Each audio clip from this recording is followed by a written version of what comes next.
To some, it's a religion. To others, just an annual rite of celebration. It's the month of May in the Circle City of Indianapolis, Indiana. A time to party and toast America's #1 sport of auto racing.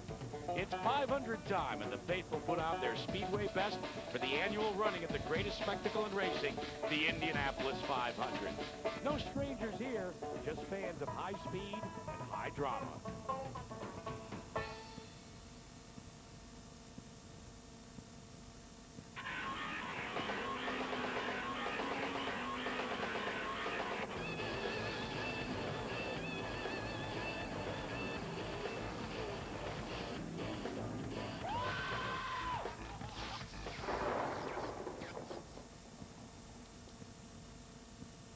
It's the greatest race course in the world, the Indianapolis Motor Speedway, ready for tomorrow's Indy 500. But 10 miles west, fans have gathered for another Indy ritual. The 61st annual, night before the 500 at Indianapolis Raceway Park, presented by USAC Racing, the fast lane to stardom. It's the National Midget Series of USAC in a contest known as the Coca-Cola Night Before the 500. It is Memorial Day and a tribute to the prisoners of war that have never returned from the battles that America has fought, as the American Legion Riders of the Department of Indiana pay tribute to their fallen comrades. For more on tonight's racing, let's check in with Bree. Thanks, guys. Well, if you're a fan of motorsports and it's the month of May, then you're definitely going to be in Indiana with all the festivities that surround the Indianapolis 500.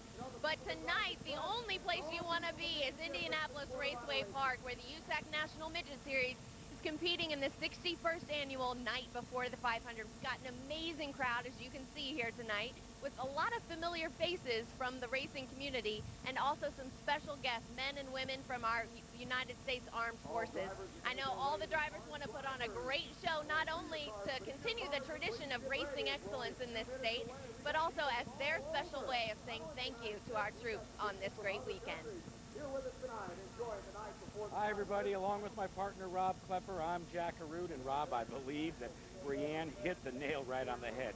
For these USAC midget drivers, tonight's race is just as important as tomorrow's Indy 500 is for the IndyCar Series drivers. Well, if you want to make a name for yourself, this is the place to do it. Jeff Gordon, Ryan Newman, Casey Kane, Jason Leffler have all won this race. They moved on to bigger and better things. But the buzz throughout the course of the lead-up to tonight's race has been the 5/8-mile IRP oval of 18-year-old Stephanie Mockler. Have we got another Danica Patrick on our hands? Well, it's very possible that we do. I'll tell you what, she's already had 2 wins this year in regional competition. Had a good run at Concord last week. Ford power plant underneath the hood. Clorox on the side. Janet Teese is the car owner. She's going to be tough here tonight. And her teammate comes from the unlikeliest of places, not from the Midwest, but Bobby Santos III hails from Millis, Massachusetts. Yeah, Bobby Santos, fresh off his first national midget win 1 week ago. Bobby's wrenching on that car, as we said, Ford underneath the hood. He could be tough here tonight. Now, earlier today, 48 cars showed up to take fast time trials, and Bobby Santos was supposed to get 2, but he only got 1. Yeah, if you miss your spot in qualifying by more than 3 cars, you have to go to the rear and get 1 lap. But for Santos, it was a good one. And Bobby Santos, as he circled the 5/8-mile oval, had a little Memorial Day tribute from the starter, Tom Hansing, as Hansing decided to time trial all the cars the way Pat Vidan and Tex Enright and some of the old midget starters used to do. The time of 21.178 seconds, good enough for the IRL IndyCar Fast Time Award, followed by Jay Drake, Jerry Coons, Ron Gregory, Josh Wise, and Brian Clausen. And our own Brianne Pettigo caught up with our Fast Time Award winner. Bobby, an impressive qualifying effort. You only had 1 lap because you missed your place in qualifying. How did you do it? Just had a real good car. We barely made it on the track, so I just got to thank these guys that work hard and got us out, and just, the car was prepared when we got here, so, that's the reason why we got fast time. Well, we're just several minutes away from the start of tonight's Night Before the 500. But the parade of safety workers, a little bit unusual, but done as a tribute tonight for one of their fallen comrades. David Brandt worked in the fire and medical side at IRP for 25 years, manned the safety command post, and he died on Wednesday, May 24th. That black pennant, tribute to David. USAC Thunder is being brought to you by Optima Batteries, the ultimate power source. Memorial Day weekend means a time for tributes. Let's join Brad Dickinson. Ladies and gentlemen, for our patriotic pre-race ceremony, flying from the POWMI flag to pay homage to all of our missing in action and unaccounted for military service members, please welcome the American Legion Riders from the Department of Indiana. Those who have served and those currently serving in uniformed services of the United States are ever mindful that the sweetness of enduring peace has always been tainted by the bitterness of personal sacrifice. We are compelled to never forget that while we enjoy our daily pleasures, there are others who have endured and may still be enduring the agonies of pain, deprivation, and imprisonment. Before we begin our activities, we pause to recognize our POWs and MIAs. We call your attention to this small table which occupies a place of dignity and honor. It is set for one, symbolizing the fact that members of our armed forces are missing from our ranks. They are referred to as POWs and MIAs. We call them comrades. They are unable to be with their loved ones and families, so we join together to pay humble tribute to them and to bear witness to their continued absence. The table is small, symbolizing the frailty of one prisoner alone against his or her suppressors. The tablecloth is white, symbolic of the purity of their intentions to respond to their country's call to arms. The single rose in the vase signifies the blood they may have shed and sacrificed to ensure the freedom of our beloved United States of America. The red ribbon on the vase represents the red ribbons worn on the lapels of thousands who demand, with unyielding determination, a proper account of our comrades who are not among us. A slice of lemon on the plate reminds us of their bitter fate. The salt sprinkled on the plate reminds us of countless volunteers of families as they wait. The glass is inverted. They cannot toast with us at this time. The chair is empty. They are not here. The candle is reminiscent of the light of hope, which lives in our hearts to illuminate their way home, away from their captors, to open arms of a grateful nation. And the American flag reminds us that many of them may never return and have paid the supreme sacrifice to ensure our freedom. Let us pray to the Supreme Commander that all of our comrades will soon be back within our ranks. Let us remember and never forget their sacrifice. May God forever watch over them and protect them and their families.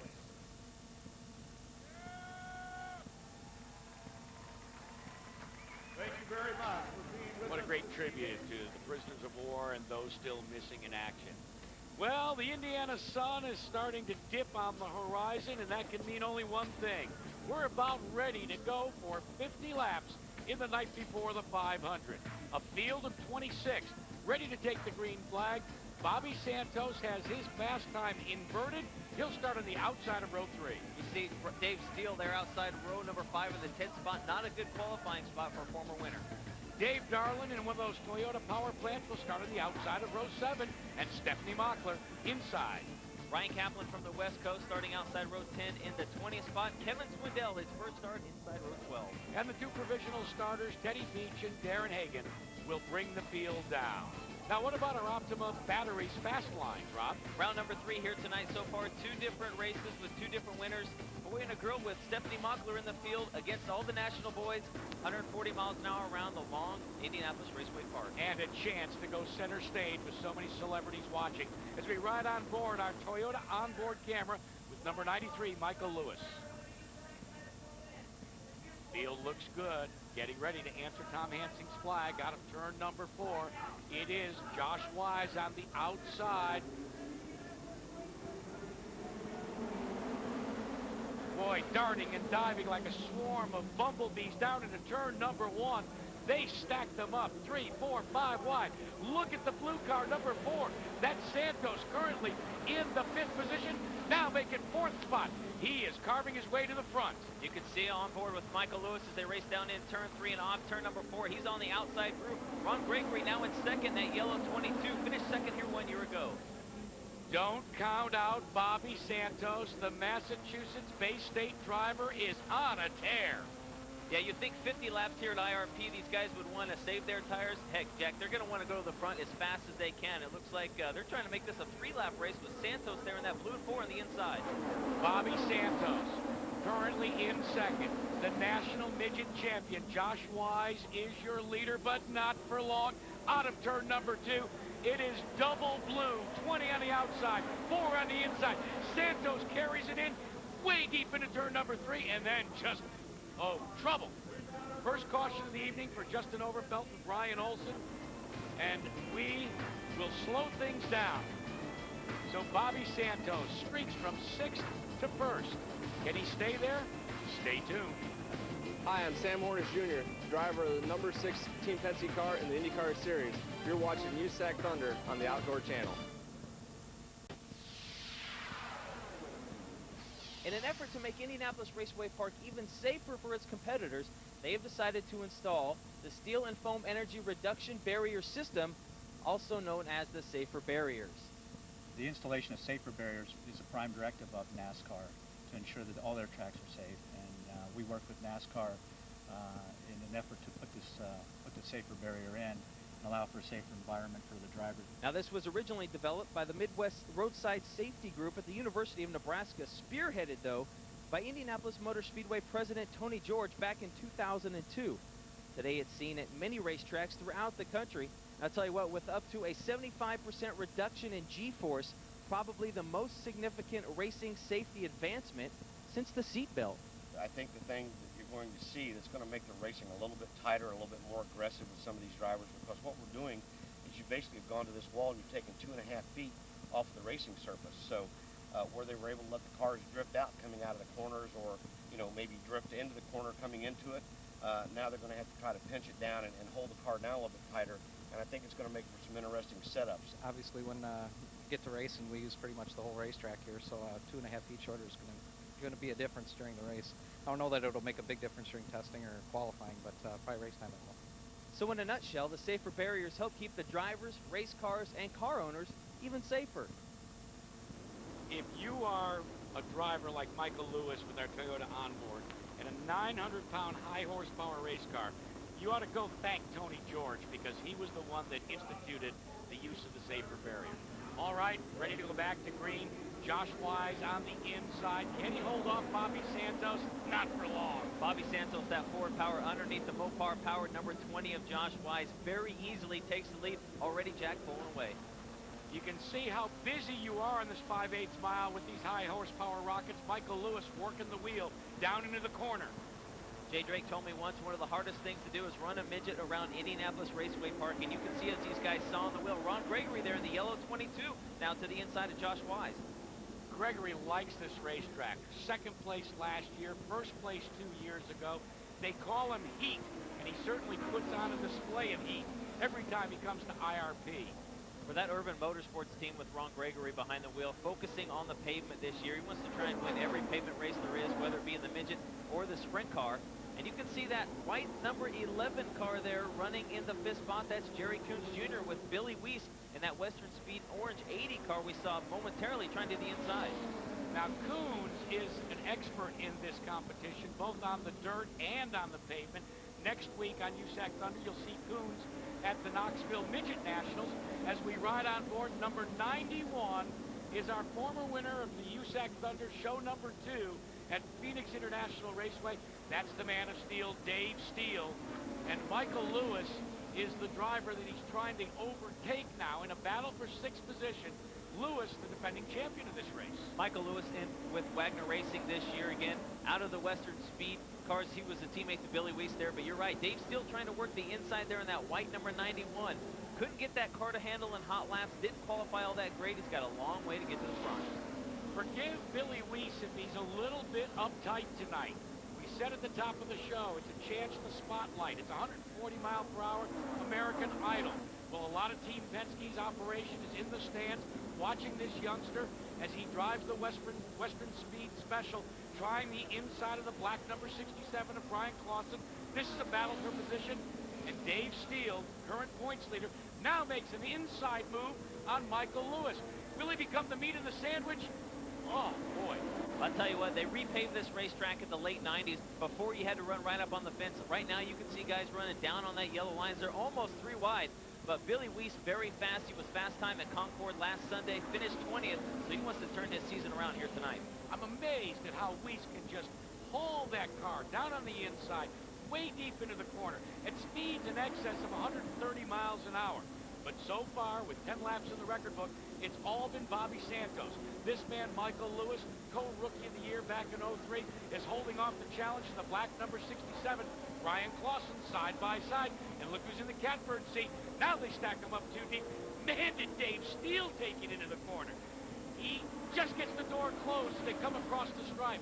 Weiss hanging low on the inside.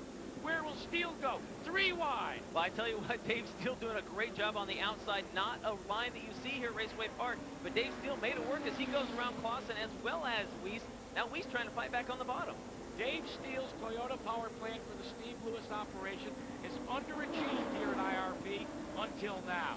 This is all Dave Steele.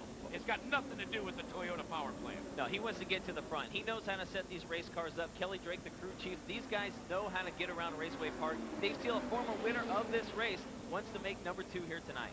Meanwhile, streaking away out front is Bobby Santos of Millis, Massachusetts. He is gone. And it looks as if we have our second caution of the evening. Yellow is out for Mario Marietta. The first Financial Bank car, number 37. Another driver, Jack, that's going to focus on the pavement this year. Not the way he wanted to start or end tonight here tonight before the 500. So while it's been no contest for Bobby Santos and Ron Gregory trying to better his second place position of 1 year ago, get back to the winner's circle, boy, the battle for 4th, 5th, and 6th has been a dandy one.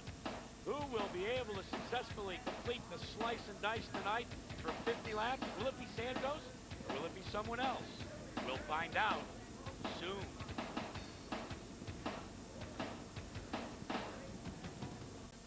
Under caution at Santos, Gregory, and Josh Wise, along with Levi Jones and Kyle Nicholas, the teammates for Tony Stewart Racing. A lot of bullets in the arsenal for Tony Stewart Racing. Car 20 down the racetrack. Tony Stewart Racing, defending national midget champion. Here is Josh Wise. Ladies and gentlemen, in car number 21, your defending USAC National Sprint Car champion, Levi Jones. Green flag is out. Josh Wise immediately to the inside, right behind his teammate, Levi Jones. We turned on the lights at Stewart's Indianapolis shop to learn more about the Nextel Cup Champion short track operation. Levi, when you look at all the tools that you and this Tony Stewart Mopar team have at your disposal, how does that affect the way you go into a race? You know, you can only present that car to the track at that time and not worry about if you have another car or another wheel that you can use or any of that. You just have to leave all that stuff out of your head and drive as hard as you can all the time. Driving for Tony, what's the best part of it? He's one of us. He's a grassroots racer who has gotten the chance to excel at the next level, so to speak. And he's a normal guy. He likes racing and wants to be involved with it. He's not a superhuman person or anything like that. He's just a regular racer. The best part of driving for Tony is, you know, knowing that the people are behind you, the resources are there to compete for the win, for the championship the entire year. Take me through how a California kid gets hooked up with smoke guns.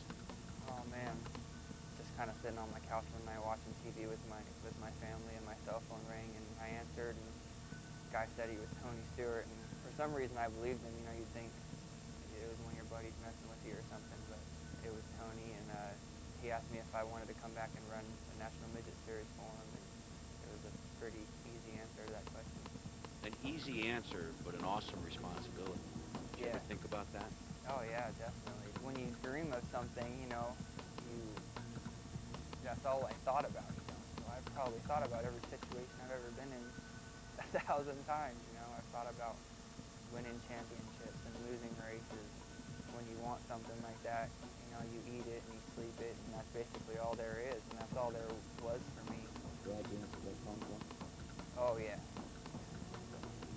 It's amazing.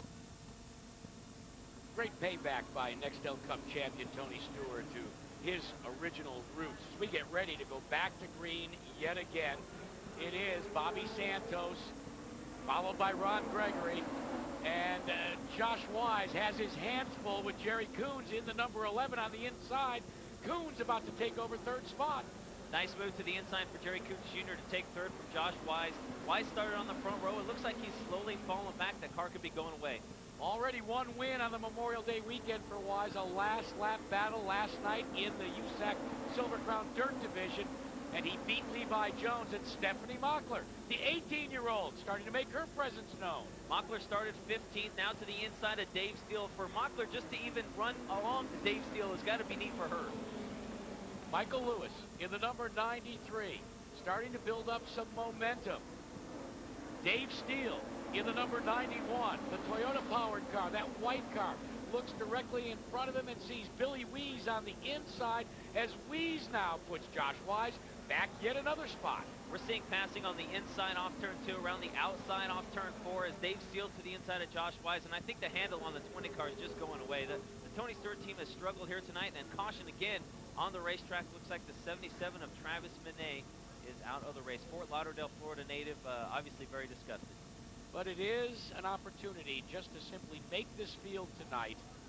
With 48 cars on pit road, Minet can go back to the Sunshine State and say, I competed in the Coca-Cola night before the 500.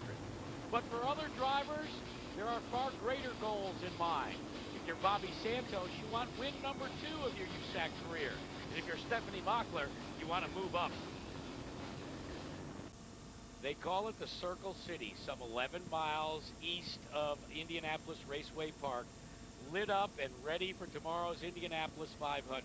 But besides the Indianapolis Motor Speedway, there are race shops, racing operations dotted throughout this area. It's extremely important to the motorsports community and very important to the state of Indiana.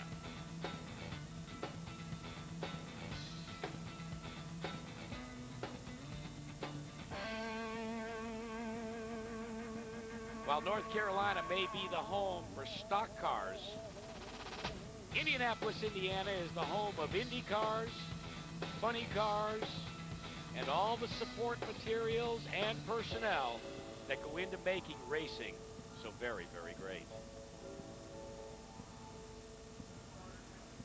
Pretty good night, Rob, for that man right there. Yeah, Bobby Santos, I tell you what, he was fast. He's going to be fast. Unless something happens, this kid's on cruise control. He's pulling away from these guys in a big way. But for Jerry Coons Jr. and this man, Michael Lewis, it's been a seesaw battle. They've run as high as 3rd and 4th where they are right now, but they've also fallen back on several occasions. But boy, look at that Ford power plant. It was like toothpaste coming out of the tube. Once he got on the throttle, it was Katie bar the door. Those Ford S-Slingers have a lot of torque, and on restarts, on the low bandwidth, these things just take off. As you see Billy Weiss, an S-Slinger Ford as well, dives to the inside. And again, a great battle for that 4th, 5th, 6th, 7th, 8th spot. Yeah, 5 cars engaged there as Mockler in the blue 6 darts to the inside. Talk about celebrities. Let's check in with Brianne. Well, this is a face you're definitely going to see a lot of tomorrow. Scott Dixon racing in the Target Chip Ganassi car tomorrow for the Indianapolis 500. Thanks for coming out to IRP tonight. What do you think so far?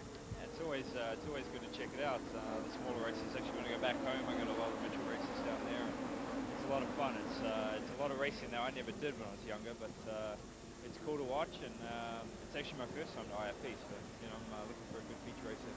Well, welcome. I think we put on a pretty good show so far. I know you've got quite a few fellow countrymen here tonight. Yeah, there's always a lot of Kiwis that come over here, and especially for the race. Actually, there's a lot of guys that came over for the 500, but the midgets, it's so big, or it's getting big in New Zealand now, and a lot of guys are trying to make it big over here, and it's definitely the place to go. Wait and see if Dixon is going to be able to gather in his first Indy 500 tomorrow afternoon. The question mark is, can this girl gain her first USAC National Midget Race title tonight? Stephanie Mockler, 18 years old, starting to remind me of 1 year ago, like Yogi Berra would say, deja vu all over again. Danica Patrick had us standing on our seats 1 year ago at the big track. She's got the fans here standing on their seats here at IRP this year. Yeah, she almost gets into the back of Billy Weiss there. If you weren't a Stephanie Mockler fan before, you certainly are one now, as she is battling with the big boys of USAC, gets by Dave Steele, former winner of this event, now battles with Steele and Billy Weiss again as she looks to the inside. Sawing at the wheel, asking for no quarter and giving none. It is Stephanie Mockler putting the assault on Dave Steele and Billy Weiss. It's a triumvirate as they hurdle out of turn number 4. Mockler was a little loose that time off turn number 4, Jack. When these guys lose their fuel load at 7 pounds a gallon average, these cars will get loose. They'll get a little squirrely as Steele back to the inside. Mockler a little sideways there off turn 2. She had a crash and nobody told her. How she gathered that car back up and lost only 2 car lengths. Doesn't even worry about it. Starts to build the momentum up yet again. Weiss is in her sights. He's the orange car, number 80, led by Dave Steele in the 91, that Toyota power plant. But for Stephanie Mockler, she is trying to do a tattoo on the backside of car number 80. 2 young guns going at it, lap after lap after lap. Well, we talked about 3 possible lines. Stephanie Mockler through 3 and 4, ran all 3 lines. She went in the middle, drifted up to the high side, came off the bottom of turn number 4, putting on a great short. Now to the inside of Weiss off turn 2. You can see Mockler sawing at the wheel. The car is getting to be a handful for this young lady. Maybe the guy that's got the best seat in the house is the number 9 car of Dave Darlin as he watches these 2 young bucks go at it. Yeah, Dave Darlin wishes he could run down the 6 car Mockler. She's very fast right behind Billy Weiss. And look at this now, trying the outside up next to the safer barrier off turn 2. Mockler will make it stick. So if you can't do it inside, go to the outside. Stephanie Mockler, and now Billy Weiss tries to take a page from Mockler's book. But Mockler is higher, wider, and faster out of turn number 4. Billy Weiss to the inside, started 7th now as he'll, like we said, very low on the racetrack down in turn 1. Stephanie Mockler with the momentum off turn 2 begins to pull away. Meanwhile, up front, no contest, her teammate, Bobby Santos III, in the Bob East, the Ford factory ride, so to speak, de facto factory ride, leads this event.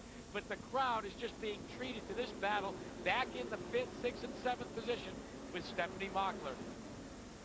Right behind Mockler, you saw that black 74 into the screen very quickly. That was Brad Kuhn as he's trying to make his presence felt. But you're right, Bobby Santos on cruise control, working his way around his grandfather. Bobby was known as the Frito Bandito, raced across the country in the Northeast specifically with the NASCAR National Modified Tour back when they were big blocks, 454 fuel-injected, fire-breathing cars. And young Bobby Santos saw his grandfather make a name for himself. Caution is out. A chance now for us to catch our breath. Yeah, you can see the yellow lights on the racetrack, and it is Kevin Swindell on the Spike Products Spike chassis coming to a stop there on the top side of turn 2. Of course, Swindell, a second-generation driver, third generation. Of course, his dad is Slammin' Sammy Swindell. But right now, doing the slamming is Bobby Santos up front, and back in 6th, his teammate, Stephanie Mockler. We're at the halfway point.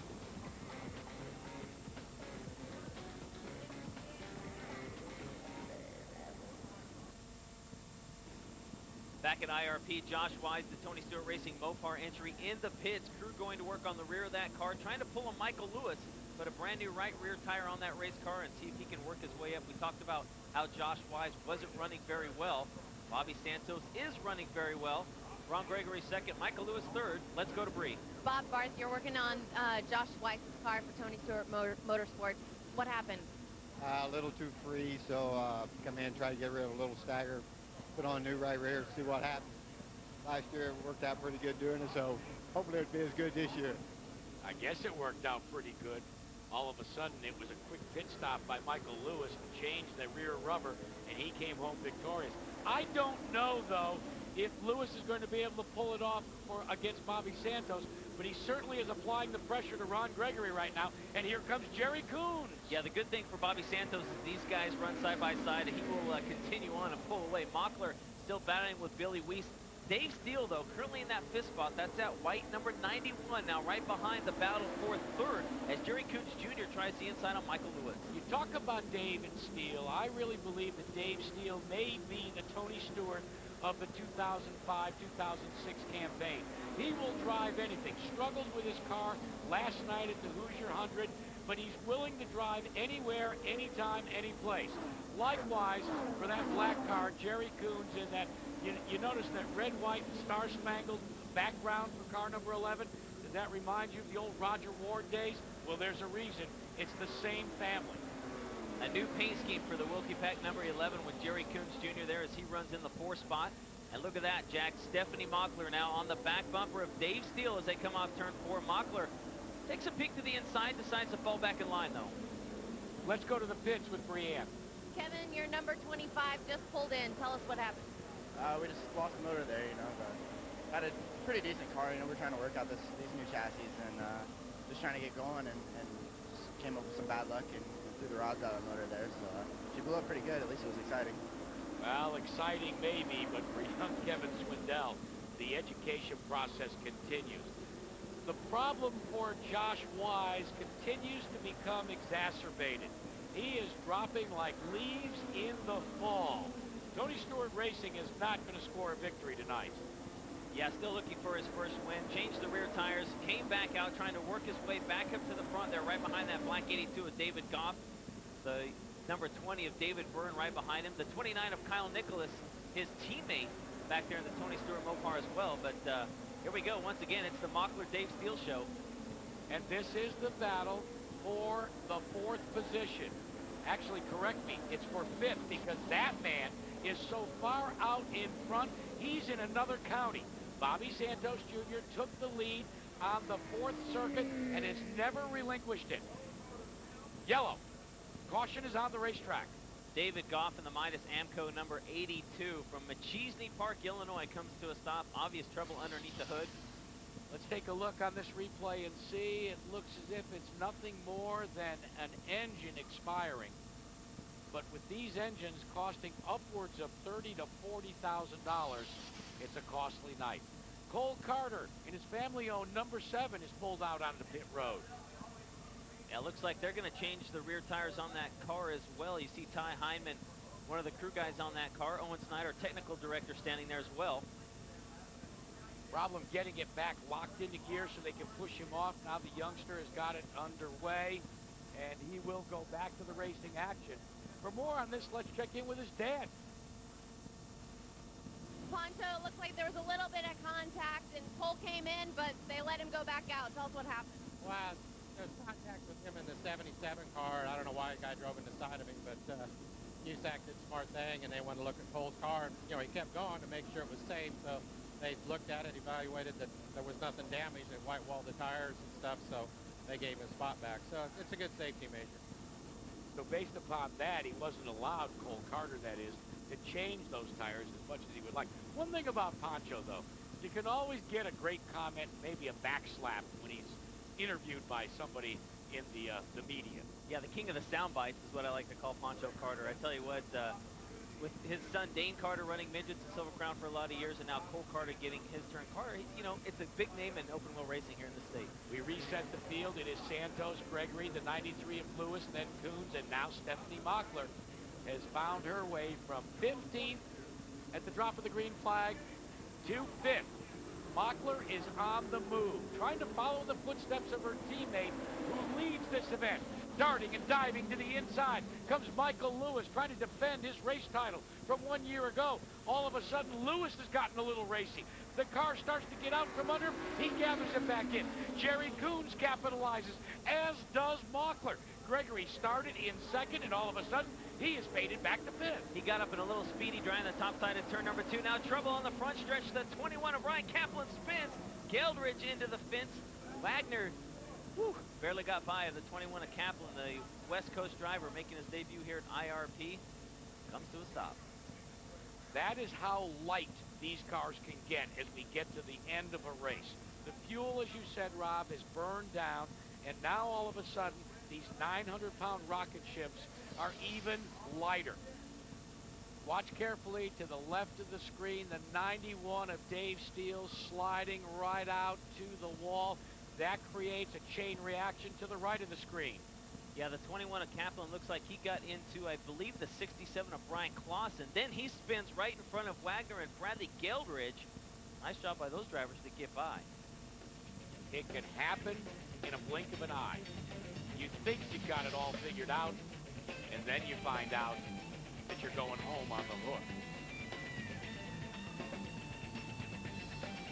Bobby Santos continues to lead. Lewis has moved into 2nd, and steady Jerry Coons holds on to 3rd.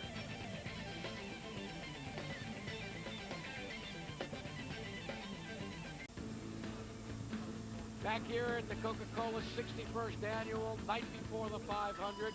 It has a Bay State flair and a little shade of pink from a blue car.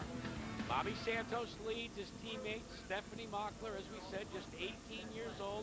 Her first appearance on a big track like the 5/8 IRP Oval has just kept the fans on their feet.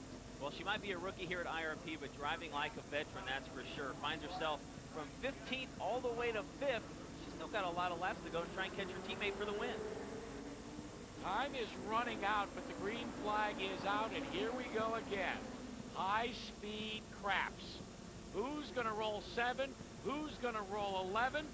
Speaking of 11, building up some momentum is that Wilkie Pack special of Jerry Coons Jr. The door gets slammed, though, by Michael Lewis. Bobby Santos III looking for his second consecutive victory in just 2 weeks, and Ron Gregory trying to get back into the winner's podium, but has to contend with the 11, the 93, and Mockler, who continues to use the low side to try and slingshot by both these cars. Yeah, Ron Gregory runs second. Pretty much the whole race kind of just hanging out by himself, working his line around this IRP 5/8 mile.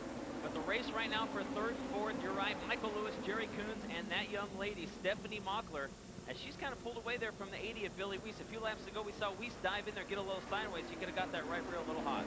Watch closely in the corners. Mockler is sawing back and forth with the wheel.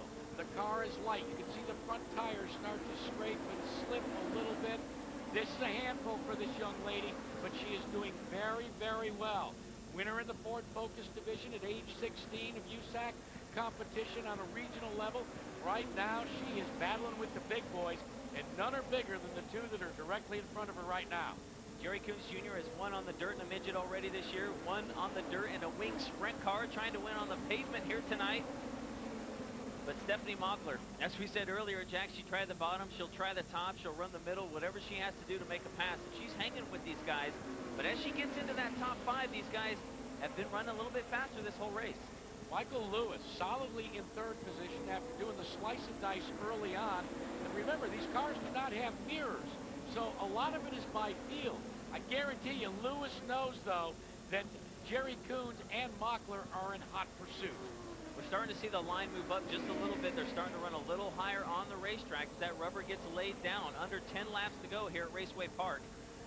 Bobby Santos, well, pretty much on cruise control, put that thing in 5th gear. He's all but gone. Gregory in 2nd, then the 93 of Michael Lewis, Jerry Coons, and Stephanie Mockler. As they slowly reeling in that 22, we're going to see a 4-car battle for 2nd and 3rd. In less than 5 miles to stardom for one of these cars, and Mockler makes the first move on the inside, catapulting down into turn number 1. Stephanie Mockler dispatches the number 11 of Jerry Coons. Is it going to be the 93 of Lewis next? Well, I'll tell you what, Stephanie Mockler could have been very smart trying to save that right rear tire, follow Coons for a few laps, looked up on the pylon, saw, hey, I got to get up and go.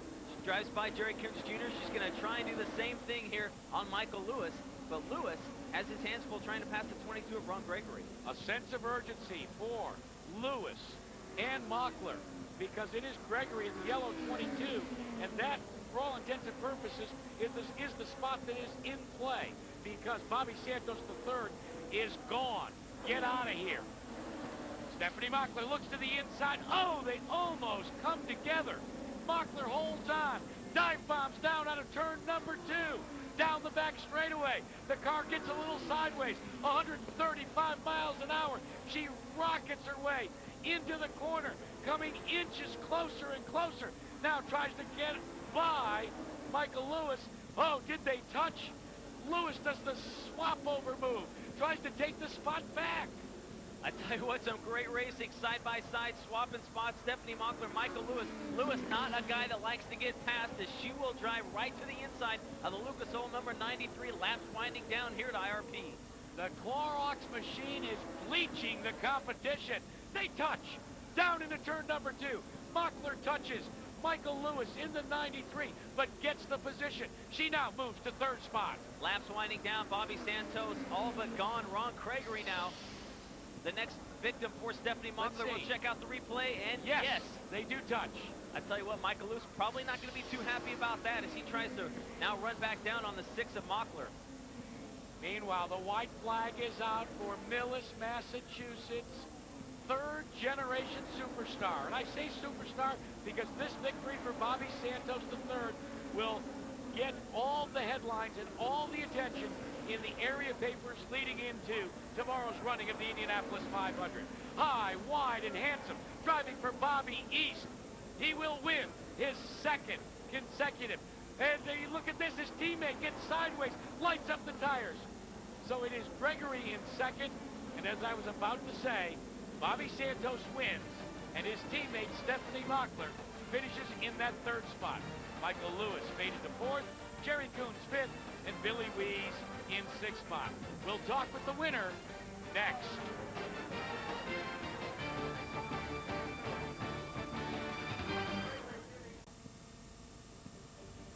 Tonight's racing is being brought to you by Optima Batteries, the ultimate power source. Well, this massive crowd, Rob, certainly was treated to an outstanding event with Bobby Santos winning. But I think the big story tomorrow is going to be all Stephanie Mockler. Kind of like Dan Weldon felt when he won the Indy 500, but the post-race was all about Danica. Well, when Stephanie Mockler climbed out of her race car, the crowd going crazy here tonight. A great race, probably one of the best night before the 500 that I've ever seen. We talk about what was on tap here. There were drivers that had an opportunity to showcase their talents in front of all of the out-of-towners, in front of the IndyCar gentry. And certainly, the boys versus the girls, Stephanie Mockler will now at least deserve to be included in the sentence with Danica Patrick. And certainly, as we look at our Optima Batteries fast lines, the girl, well, she held tight with the boys. First repeat winner of the season, and showcase of talent was outstanding. Let's go to Bree. Bobby, congratulations. You were on fire tonight. Yeah, that car was awesome. I just got to thank Bobby, Evan, Ford Racing, Esslinger Motor. That was unbelievable. The car was awesome. I just got to thank all them guys. Now, this is 2 in a row, 2 weekends in a row. What do you do next? Just go win again. You know, it's been hard to get on this roll. I don't think I've won back-to-back races in a long time, so this is pretty cool. Just got to keep winning. Talk about back-to-back. This man, Ron Gregory, back-to-back second-place finishes. And boy, he had his hands full at the end of the race when Stephanie Mockler put on the assault. Well, look, but there at the end, it looked like Stephanie was giving you a run for your money. How'd you manage to hold her off? Oh, definitely. I've got enough laps around here, you know, start making the race car a little bit wider, but she did a great job. Congratulations to Bobby East from Ford and Bobby Santos. They had a great run tonight. And, you know, it was tough. I was just trying to do the best I could. I want to go back, Rob, because the performance by our third-place finisher, let's look at the last couple of laps. Now, at this point, she is running in the 4th position. She sizes up Michael Lewis in car number 93, tries the inside, gets some momentum, and Lewis holds on to that 3rd spot. Yeah, Michael Lewis, as we said, does not like to get fast. He's going to drive it in further than you if you show him a wheel. But, you know, she burned up a lot of that right rubber trying to get by the 93 car. And I think if she hadn't had that problem, she might have been able to get by the 22 and take second. Now she'll try the inside. Gets the momentum. They're side by side down into turn number 1. Now, most drivers would lift right here, but she refuses to. But then all of a sudden, Ron Gregory blocks the spot. So she tries to hold down low on the inside. Some sparks flying out of Michael Lewis's car, but then he does the crossover move, and he takes back the position. But Mockler says, nothing doing, brother. This was outstanding. This shows you the type of competitor that Stephanie Mockler is and is going to be. She's with our Brianne Pedigo. I tried my best, but I didn't get it done. But third, coming from 15th for only my 2nd race with the national guys, I can deal with it.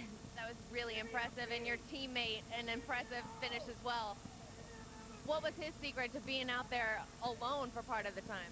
Bobby was strong all night, and I saw him run up front right away, and figured if his car was good, so was mine, so I just went right up with him. So, well, congratulations from one girl on the other side of motorsports to another. I'm definitely proud of you. Thank you very much. Congratulations to all 3 of these drivers. Ron Gregory, a great performance in second, and those teammates on the left of your screen. It's been a great night here in the Coca-Cola night before the 500, the Indy 500 tomorrow, and we will be back with you just about a month from now with the USAC Midgets again, but instead of the pavement, we'll be on the dirt. That's right, the site of the Knoxville Nationals for 410 sprint cars will be hosting these USAC Midgets. For Rob Klepper and Brianne Pedigo, I'm Jack Arute. So long, everyone.